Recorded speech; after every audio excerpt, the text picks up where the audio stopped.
Hello everyone, क्या हाल चाल आप सभी के। हमारी उम्मीद से आप बढ़िया होंगे और आपकी पढ़ाई अच्छी चल रही होगी। तो आज हम लोग अर्थक्वेक के बारे में जानेंगे, यानी भूकंप के बारे में। तो सबसे पहले भूकंप जान लेते हैं क्या होता है।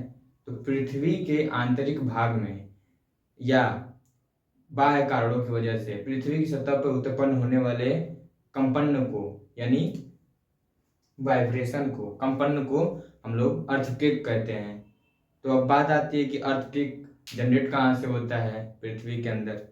तो चलिए देखते हैं बोर्ड की तरफ। तो सबसे पहले ये पृथ्वी है। पृथ्वी के आंतरिक भाग में जिस बिंदु से अर्थक्वेक का ओरिजिनेशन होता है उस बिंदु को हम लोग कहते हैं फोकस, हिंदी में कहते हैं अवकेंद्र, यानी इसको कहते हैं हम लोग फोकस, फोकस कहते हैं। ठीक। अब फोकस से पृथ्वी के सतह पर सबसे पहले पहुंचने वाले तरंग के कारण सबसे पहले पहुंचने वाले बिंदु पर, उस बिंदु को हम लोग कहते हैं अधिकेंद्र, यानी एपिसेंटर। एपिसेंटर, एपिसेंटर यानी अधिकेंद्र कहते हैं, अधिकेंद्र। ठीक। अब ये जो अर्थक्वेक है ये बॉडी वेव के थ्रू पृथ्वी के अंदर गमन करती है। ओके। और पृथ्वी के बाह्य भाग पे सरफेस वेव की मदद से वो गमन करती है। तो इसको कहते हैं हम लोग सरफेस वेव।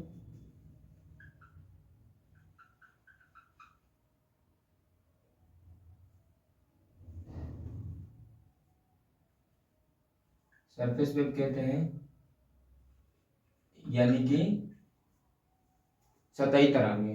और इसको कहते हैं body wave, BODY, body wave. ठीक। तो सबसे ज्यादा विनाशकारी ये सरफेस वेव होती है और बॉडी वेव थोड़ा कम विनाशकारी होती है। अब बात आती है कि भूकंप को नापते कैसे हैं। तो भूकंप भूकंप को हम लोग सिस्मोग्राफ से नापते हैं। किससे नापते हैं हम लोग? सिस्मोग्राफ से, सिस्मोग्राफ से। भूकंप को हम लोग सिस्मोग्राफ से नापते हैं। अब सिस्मोग्राफ के नापने के लिए दो इंस्ट्रूमेंट हैं, एक तो रिक्टर स्केल और मर्करी स्केल। रिक्टर स्केल से हम लोग कितना एनर्जी जनरेट हुआ इस भूकंप के कारण वो हम लोग मेजर करते हैं रिक्टर स्केल से। तो रिक्टर स्केल से हम लोग क्या नापते हैं? एनर्जी नापते हैं, कितना एनर्जी निकली। तो रिक्टर स्केल के लिए 0 से 8 तक मानक होते हैं, 0 से 8 तक। ओके। और एक दूसरा इंस्ट्रूमेंट होता है मर्करी स्केल,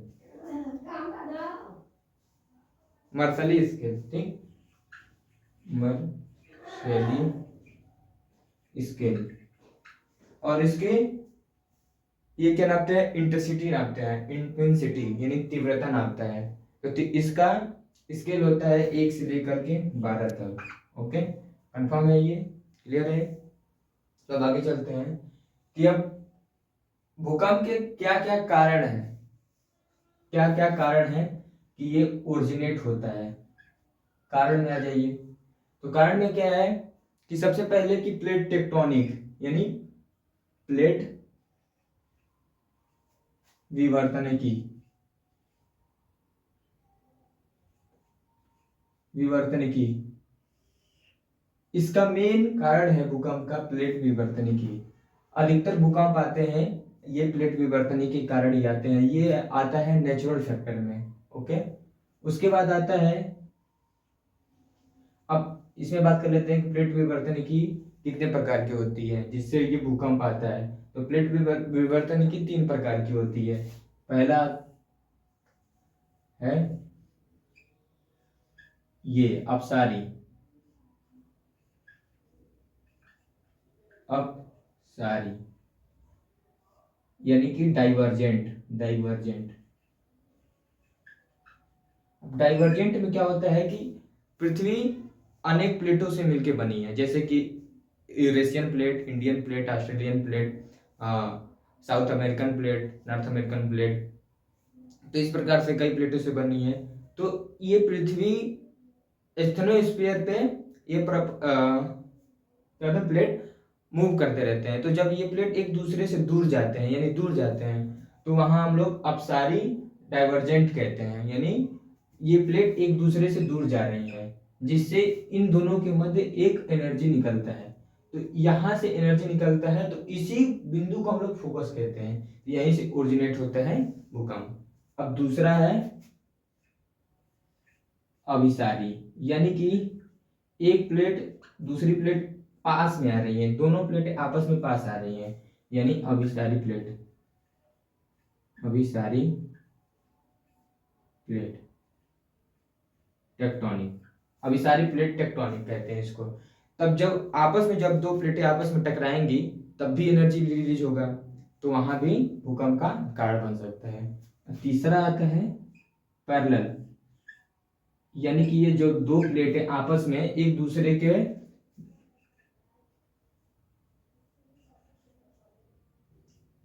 डिफरेंट डायरेक्शन में मूव करेंगी, एक दूसरे के अपोजिट डायरेक्शन में मूव करेंगी, तो इन दोनों प्लेटों के बीच जो सरफेस होगा, इसका सरफेस और इसका सरफेस, इन दोनों के बीच में थोड़ा थोड़ा गैप रहता है ऐसे ऐसे सरफेस के बीच में। तो जब एक सरफेस दूसरी सरफेस पे आएगी जाएगी पैरेलल, तो उन दोनों के बीच फ्रिक्शन होगा। फ्रिक्शन से क्या होगा कि एनर्जी जनरेट होगी, एनर्जी जनरेट होने के कारण भूकंप आता है। ठीक, एक कारण तो ये हो गया। अब दूसरा कारण क्या हो गया, पहला कारण ये हो गया, दूसरा क्या हो गया, दूसरा हो गया भूस्खलन। ओके, भूस्खलन, भूस्खलन। भूस्खलन में क्या होता है कि ये मान लीजिए पहाड़ हो गया, ठीक, तो पहाड़ से एक एक टुकड़ा इसका टूट के नीचे गिर गया। अब ये जब टुकड़ा नीचे गिरता है तो टुकड़े नीचे गिरने की वजह से या मलबा नीचे गिरने की वजह से यहाँ पृथ्वी पे आके टकराता है, टकराने की वजह से यहाँ एनर्जी रिलीज होती है जिससे आसपास के चारों तरफ के एरिया में भूकंप आ जाता है। तो इससे ज़्यादा मेजर भूकंप नहीं आता है, मेजर भूकंप तो इसी से आता है, हानिकारक भी होता है, ये ज़्यादा विनाशकारी होता है। अब तीसरा आता है उल्का पिंड के कारण, उल्का पिंड के कारण। आप लोग सुने होंगे कि एक बार पृथ्वी पे उल्का पिंड गिरने से डायनासोर का अस्तित्व ही समाप्त हो गया, तो उसी से उल्का पिंड गिरने से, छोटा मोटा उल्का पिंड गिरने से भूकंप आता है पृथ्वी पे। ठीक, उसके बाद आता है मानव जनित, चौथा मानव जनित।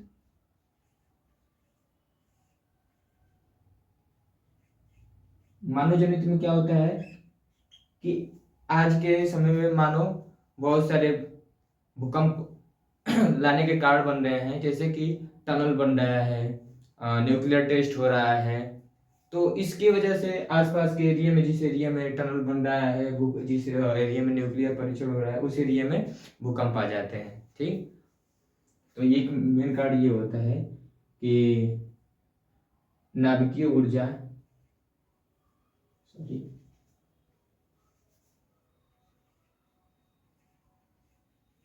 नाभिकीय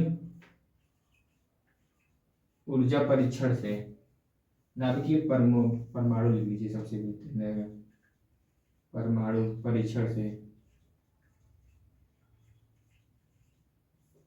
अब चौथा कारण है, पांचवा कारण है ज्वालामुखी, ज्वालामुखीयता।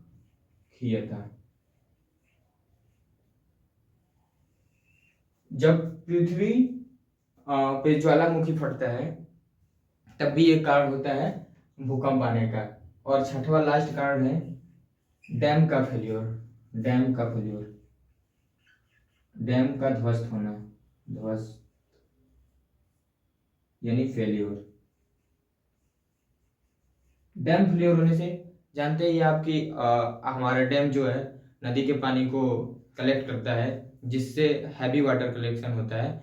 अगर डैम फेल्योर होता है तो आसपास के क्षेत्र में भूकंप आ जाता है। ठीक, ओके, ये कंफर्म हो गया। अब आती है, आगे चलते हैं। ये तो कारण हो गए कि किस किस कारण से होता है और तीव्रता भी देख लिए। अब ये जो वेव होती है, जो पृथ्वी पे भूकंप आता है, तो मेनली वेव आता है एस वेव के कारण और पी वेव के कारण। यानी अब जानते हैं कि बॉडी वेव और सरफेस वेव क्या होते हैं। तो सरफेस वेव में आते हैं पी वेव यानी कि प्राइमरी वेव और सेकेंडरी वेव यानी एस वेव, और बॉडी वेव में सरफेस वेव में आते हैं एल वेव और बॉडी वेव में क्या क्या आते हैं, तो पी वेव आता है। वेव कितने प्रकार के होते हैं, ये जो बॉडी वेव है और सरफेस वेव है, तो ये सरफेस वेव कितने प्रकार के होते हैं, तो सरफेस वेव 2 प्रकार के होते हैं। कौन कौन से, एल वेव, रेले वेव, रेले वेव, ओके। और ये जो बॉडी वेव होते हैं ये भी 2 प्रकार के होते हैं, एक होता है आपका पी वेव और एक होता है एस वेव। अब ये पी वेव होता है जो ये लिक्विड में भी और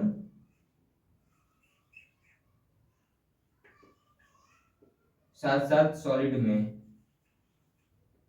दोनों में गमन करता है। वहीं ये जो यस वेव है ये केवल सॉलिड में गमन करता है, यानी सॉलिड में जाता है और इसकी तीव्रता सबसे अधिक होती है। इसकी तीव्रता होती है 7 से 8 किलोमीटर पर सेकेंड, ओके। और ये जो एस वेव होता है इसकी तीव्रता होती है 3 से 4 किलोमीटर पर सेकेंड, ओके। ये पी वेव और एस वेव में सबसे अधिक विनाशकारी पी वेव होता है। अब इसका रीजन भी जान लीजिए क्यों होता है। तो जो पी वेव होता है पार्टिकल के मूवमेंट के पैरेलली रन करता है। यानी कि अगर मान लीजिए कि यहां से ओरिजिनेट हुआ तरंग, यहां से इधर जा रहा है, तो जो इसके पार्टिकल होंगे पी वेव के, तो वो इधर ही गमन करेंगे, छोटी छोटी इधर ऐसे ही तो इसको हम लोग कहेंगे पी वेव। यानी क्या कहेंगे इसको, अनुदैर्ध्य तरंग।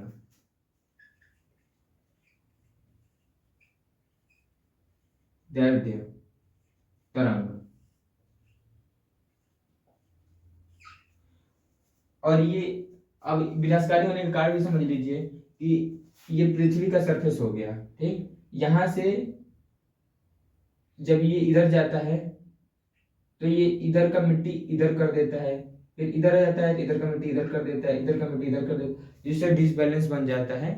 तो इससे जो स्ट्रक्चर होते हैं वो उनके क्लब्स होने की ज्यादा चांसेस बन जाते हैं। तो ये इस वजह से ये सबसे ज्यादा विनाशकारी होता है। यस वेव को हम लोग लॉन्गिट्यूडनल वेव भी कहते हैं, लॉन्गिट्यूडनल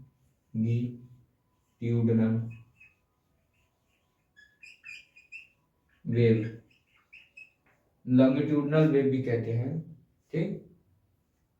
अब ये तो जान लिए कि वेव कितने प्रकार के होते हैं। अब वेव जान लिए कि विनाशकारी सबसे अधिक कौन होता है, कौन सबसे कम होता है।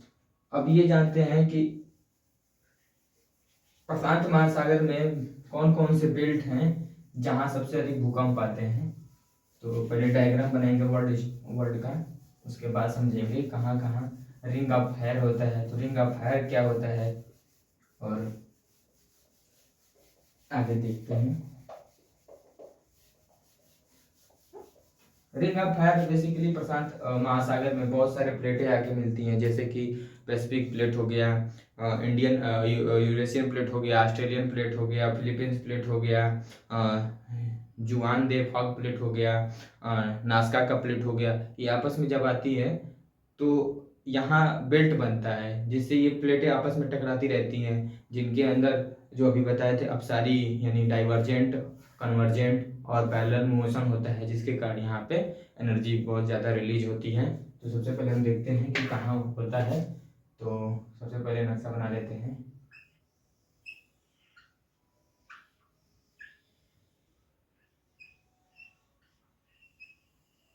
ये हो गया,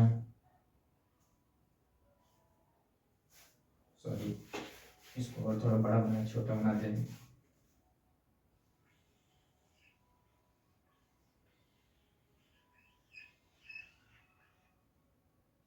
ये हो गया आपका ऑस्ट्रेलिया। अब आता है यहाँ पे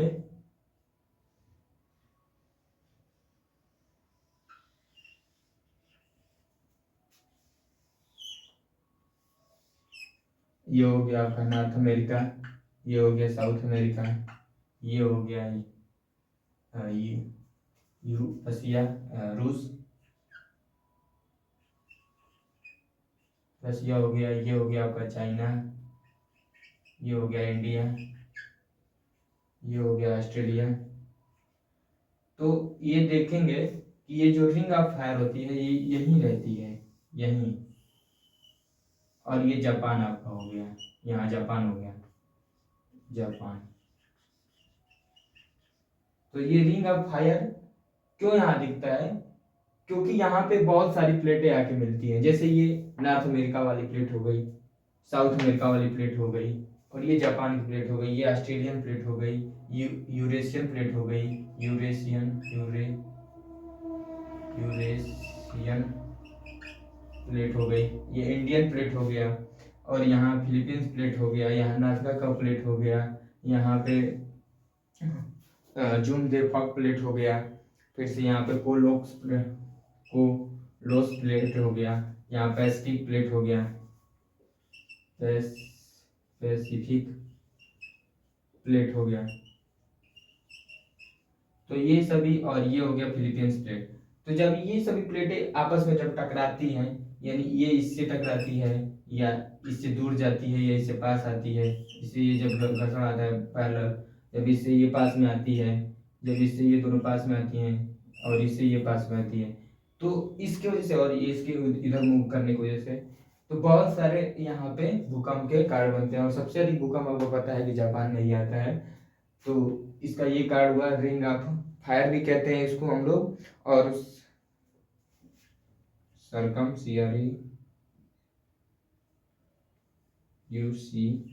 सरकम ऑफ पैसिफिक भी कहते हैं, पैसिफिक भी कहते हैं, और इसको रिंग ऑफ फायर भी कहते हैं, परिप्रशांत पेटी भी कहते हैं इसको, और ये आपका प्रशांत महासागर हो गया। तो ये सब कारण हुए अर्थक्वेक के। तो आई होप आप लोगों को वीडियो पसंद आया होगा। वीडियो पसंद आया तो लाइक करिए, शेयर करिए और सब्सक्राइब करिए, ताकि आप लोगों के पास ऐसे और भी वीडियो आते रहें, जिससे आप लोग का कंसेप्ट क्लियर होते रहे। थैंक यू, धन्यवाद, नमस्ते।